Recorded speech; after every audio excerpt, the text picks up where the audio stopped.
Creating DBCON database connection. The database connection name has to be specified within the environment settings in SAP Performance Management for Financial Services. The database connection name used within the delivered sample content is DBCON. To ensure that the activation of the sample content is successful, we recommend that you create a database connection with the same name. We also recommend that you use a generic name for a database connection and that you use the same name for all systems in your landscape.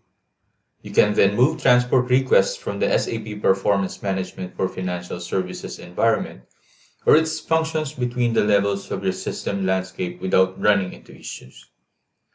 When you create the DBCON database connection, use the database connection user that was used to create the primary database connection.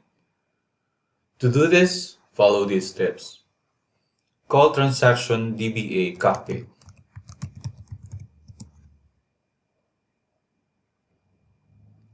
Choose DB connections.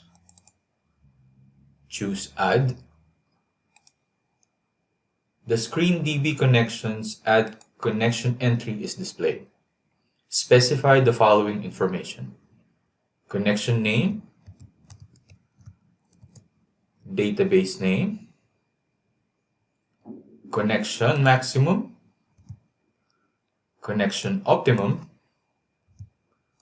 permanent connection, username, password, reconfirm your password, connection parameters, which is generated automatically from the database host in the SQL port. Database host and SQL port. Choose Save. Now, DBCON database connection has been created.